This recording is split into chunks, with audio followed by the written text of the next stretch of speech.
তুমি কি জানো মেন্টালি স্ট্রং হওয়ার মানে কি?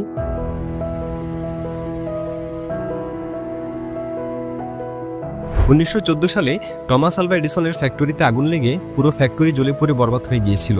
আগুনের তীব্রতা এত বেশি ছিল যে সেখানে আর কোনো কিছুই অবশিষ্ট ছিল না। প্রায় $23 মিলিয়ন মতো লোকসান হয়েছিল তার। আর একটি প্রোটোটাইপ যেটার উপর তিনি অনেকদিন ধরে গবেষণা করেছিলেন সেটিও জ্বলে পুড়ে বরবাদ হয়ে গিয়েছিল। এই পুরো ঘটনাটা যখন তিনি জানতে পারলেন তখন এমন একটি রিয়াকশন করেছিলেন যা সবাইকে একদম অবাক করে দিয়েছিল। আচ্ছা, তুমি কি জানো সেদিন তিনি কি বলেছিলেন? তিনি বলেছিলেন, থ্যাংক গড, এতদিন ধরে আমি যে ভুলগুলো করে আসছিলাম সেগুলো সব আগুনে পুড়ে গিয়েছে। যাক, ভালোই হলো, এবার আমি নতুন উদ্যমে শুরু করতে পারবো। মানসিকভাবে শক্তিশালী হওয়া মানুষের একটা বিশেষ গুণ হলো যে কোনো পরিস্থিতিতে তারা নিজেকে সামলে নিতে পারে এবং তার মাথায় সবসময় একটা পজিটিভ চিন্তাভাবনা থাকে। কিন্তু ফ্যাক্ট হলো কোনো ব্যক্তি শুরু থেকেই নিজেকে মানসিকভাবে শক্তিশালী করতে পারে না। স্বাস্থ্যসম্মত খাবার এবং এক্সারসাইজ তোমাকে যেমন শারীরিকভাবে শক্তিশালী করে তুলতে পারে, ঠিক সেরকম এমন কিছু হ্যাবিট বা অভ্যাস আছে যেগুলো একজন মানসিকভাবে দুর্বল মানুষকেও মানসিকভাবে শক্তিশালী করে তুলতে পারে। নগর বাস্কেপের আজকের ভিডিওতে আমরা কথা বলবো মানসিকভাবে শক্তিশালী ব্যক্তিদের কিছু অভ্যাস সম্পর্কে, যে অভ্যাসগুলো ফলো করলে তুমিও মানসিকভাবে অত্যন্ত শক্তিশালী হয়ে উঠতে পারবে। তো চলো শুরু করা যাক। প্রথম হ্যাবিট হলো এমব্রেসিং চেঞ্জ। ঈগল এমন একটি প্রাণী যা প্রায় 70 বছর পর্যন্ত জীবিত থাকতে পারে, কিন্তু এই দীর্ঘদিন ধরে বেঁচে থাকার জন্য ঈগলকে একটি কঠিন সিদ্ধান্ত নিতে হয়। কারণ 40 বছর ধরে বেঁচে থাকার পর ঈগলের পায়ের নখগুলো খুব বেশি শক্তিশালী থাকে না, যেগুলোর মাধ্যমে সে শিকার ধরতে পারবে। তার পাখাগুলো এতটা মোটা হয়ে যায় যে বেশিক্ষণ আকাশে ওরা তার জন্য কষ্টসাধ্য হয়ে পড়ে। আর ঠিক এই কারণেই 40 বছর বয়সের পর ঈগলের কাছে দুটো অপশন থাকে। প্রথমটি হলো সে এভাবেই মারা যাবে, আর দ্বিতীয় অপশনটি হলো খুবই ব্যথা ও বেদনা সহ্য করে নিজের পরিবর্তন ঘটানো। নিজেকে পরিবর্তনের প্রক্রিয়া সম্পন্ন হতে প্রায় 150 দিনের মতো সময় লাগে। ঈগলকে যেটা করতে হয় তা হলো যে কোনো একটি পাহাড়ের চূড়ায় এসে বসে পড়া এবং ততক্ষণ পর্যন্ত একটি পাথরের সাথে নিজের ঠোঁটকে আঘাত করতে থাকা যতক্ষণ পর্যন্ত না তা ভেঙে পড়ে যায়। আর তার এই ঠোঁট ভেঙে পড়ে যাওয়ার পর তাকে ততদিন পর্যন্ত অপেক্ষা করতে হয় যতদিন না একটি নতুন ঠোঁট গজায়। তারপর যখন নতুন ঠোঁট গজিয়ে যায় তখন সে তার নতুন ঠোঁট দিয়ে পা থেকে নখগুলো আলাদা করে ফেলে। তারপর আবার অপেক্ষা করতে থাকে যতক্ষণ পর্যন্ত না পায়ে নতুন নখ গজায়। এবার যখন তার পায়ে নতুন নখ গজিয়ে যায় তখন সেই নখ দিয়ে তার পুরনো পালকগুলো শরীর থেকে আলাদা করতে শুরু করে। তারপর যখন সেই পুরনো পালকগুলো ঝরে গিয়ে নতুন পালক গজায় তখন সম্পূর্ণভাবে ঈগলের নিজেকে পরিবর্তন করার চ্যালেঞ্জটি শেষ হয়। 150 দিন এভাবে ব্যথা সহ্য করার পর অবশেষে ঈগল তার নতুন জীবনের সাথে আকাশে উড়াল দেয় আর জীবনের অবশিষ্ট থাকা 30 বছর বাঁচতে শুরু করে। আর ঈগলের এই ঘটনা আমাদের এটাই শেখায় যে জীবনে ভালোভাবে বেঁচে থাকতে হলে কষ্ট সহ্য করতেই হবে। যখন আকাশে বৃষ্টি পড়তে শুরু করে তখন বাকি সমস্ত পাখিরা যেখানে নিজেকে বাঁচানোর জন্য আশ্রয় খুঁজতে শুরু করে, ঈগল সেখানে ওই মেঘের উপর দিয়ে উড়ে যাওয়ার ক্ষমতা রাখে। আর তাই মানসিকভাবে শক্তিশালী হতে হলে তোমাকে সর্বপ্রথম চ্যালেঞ্জ মোকাবেলার ক্ষমতা রাখতে হবে। সমস্ত ব্যথা বেদনা কষ্ট সহ্য করতে হবে। দ্বিতীয় অভ্যাসটি হলো এস্টাবলিশিং বাউন্ডারিজ।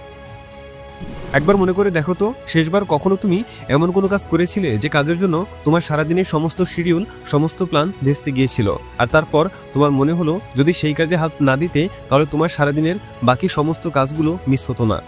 আর যদি এরকম ঘটনা তোমার সাথে প্রায় সময়ই ঘটে তাহলে অত্যন্ত দুঃখের সাথে জানাতে হচ্ছে তুমি মানসিকভাবে শক্তিশালী না।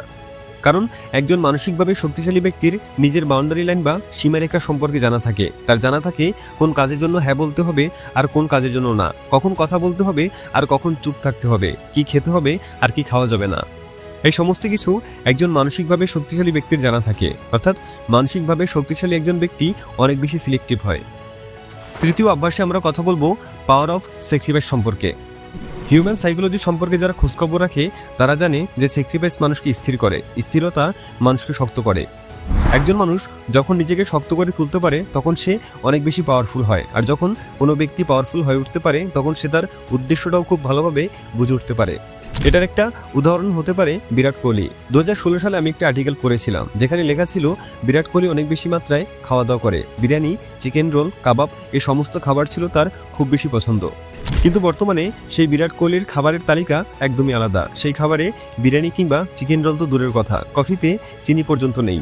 ডিসিপ্লিন আর স্যাক্রিফাইস তার জীবনের অন্যতম সেরা সঙ্গী। অর্থাৎ স্যাক্রিফাইস ছাড়া তুমি তোমার জীবনের কোনো উদ্দেশ্যই পূরণ করতে পারবে না। হতে পারে সেই স্যাক্রিফাইস কোনো বাজে অভ্যাস, খাবার দাবার কিংবা তোমার লাইফস্টাইল। আর মেন্টালি স্ট্রং ব্যক্তিরা কখনোই স্যাক্রিফাইস করার কথা শুনে পিছু হাঁটে না। চতুর্থ হ্যাবিট হলো নিজের ব্যর্থতা আর ভুলগুলোকে মানতে শেখা। যদি তোমার মনে হয় যে ইলন মাস্ক হলো এমন একজন ব্যক্তি যে কিনা তার সমস্ত পরিকল্পনা সমস্ত প্ল্যানে সাকসেসফুল হবে এটা মাথায় সেট করে রাখে, তাহলে তোমার ধারণা একদমই ভুল। কারণ একবার এক ইন্টারভিউতে তিনি বলেছিলেন, আমি আমার সাফল্যের জন্য যেভাবে প্রস্তুত থাকি ঠিক তেমনি আমার ব্যর্থতার জন্য আমি ততটাই রেডি থাকি। অর্থাৎ মানসিকভাবে শক্তিশালী হতে হলে তোমাকে নিজের সফলতার পাশাপাশি ব্যর্থতার জন্য অলওয়েজ রেডি থাকতে হবে। এবার কথা বলবো আজকের ভিডিওর সর্বশেষ অভ্যাস নিয়ে, আর তা হলো সেলফ লাভ বা নিজেকে ভালোবাসা নিয়ে। একবার একজন লোক নিজের অফিসে যায়, তো অফিসে গিয়ে তিনি তার অফিসে নতুন একটি ছেলেকে দেখতে পেলেন। ছেলেটা দেখতেও খুব অ্যাট্রাকটিভ এবং স্মার্ট ছিল। লোকটি মনে করেছিল যে ছেলেটি হয়তো তাদের অফিসে নতুন জয়েন করেছে।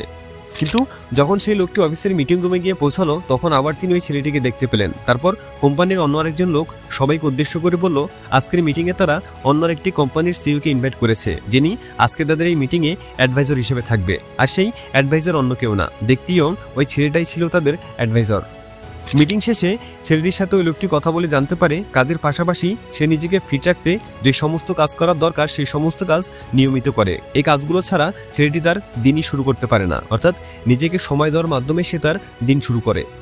আর যখন কোনো ব্যক্তি নিজেকে ভালোবাসতে শিখবে তখন শারীরিক ও মানসিকভাবে সে খুব সুখী অনুভব করবে। তাই মানসিকভাবে শক্তিশালী হওয়ার খুব কার্যকর একটি হ্যাবিট হলো সেলফ লাভ। বন্ধুরা, এগুলোই ছিল সেই 5টি হ্যাবিট যেগুলো একজন মানসিকভাবে শক্তিশালী ব্যক্তি ফলো করে। যদি তুমি নিজেকে মানসিকভাবে শক্তিশালী করে তুলতে চাও তাহলে ফলো করতে পারো এই 5টি হ্যাবিটকে। ভিডিওটি ভালো লাগলে একটি লাইক করতে পারো, শেয়ার করতে পারো তোমার সমস্ত বন্ধুদের সাথে। আজকের মতো এখানেই বিদায় নিচ্ছি, দেখা হচ্ছে পরবর্তী ভিডিওতে। ততক্ষণ পর্যন্ত সাবস্ক্রাইব করে নগর বাইস্কোপের সাথেই থাকো। Thanks for watching.